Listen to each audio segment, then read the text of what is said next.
Peace to everyone today. Today's text comes from Revelation chapter 1, verses 12 to 17. I turned around to see the voice that was speaking to me. And when I turned, I saw 7 golden lampstands. And among the lampstands was someone like a son of man, dressed in a robe reaching down to his feet and with a golden sash around his chest. The hair on his head was white like wool, as white as snow, and his eyes were like blazing fire. His feet were like bronze glowing in a furnace, and his voice was like the sound of rushing waters. In his right hand he held 7 stars, and coming out of his mouth was a sharp, double-edged sword. His face was like the sun, shining in all its brilliance. When I saw him, I fell at his feet as though dead. Then he placed his right hand on me and said, "Do not be afraid. I am the first and the last." Today we begin reading together the book of Revelation. This is one of the most difficult books in the Bible because it uses lots of images that were clear to people in Judea 2,000 years ago, but they aren't immediately clear to us in Taiwan today. One of the common mistakes we can make when reading this book is to think that, well, it only talks about the end of the world. But if this was the case, the book would have been useless to all Christians in the church over the last 2,000 years, and it would have nothing to say to us today. Of course, this is very wrong. The book of Revelation has had an important message to tell all people in all ages of the church. It was because the book had this message that the early church decided to include it in the Bible.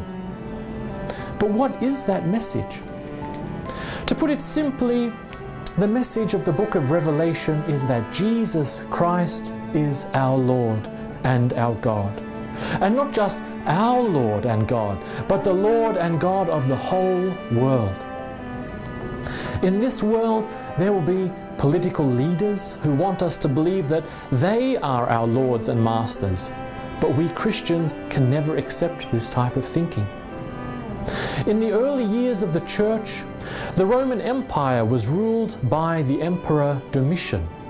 This emperor spoke of himself as God on earth and demanded that all people, including the Christians, come and worship him as God.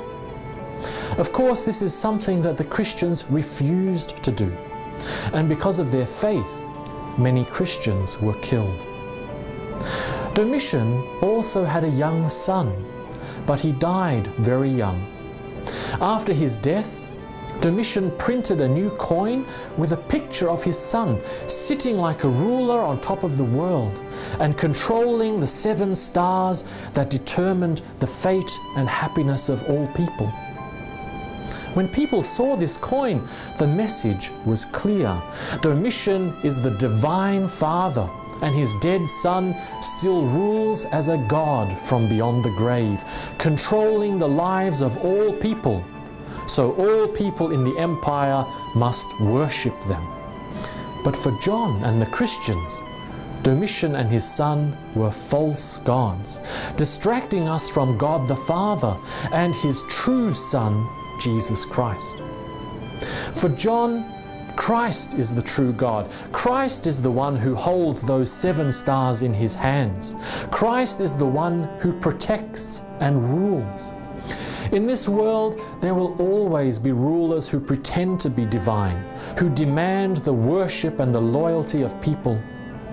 But the book of Revelation makes it clear from the very start. Our true Lord is Jesus Christ. He is our true God. He is the one who deserves absolute loyalty and praise. In a world that surrounds us even today with so many false gods, this is an important message for us to remember.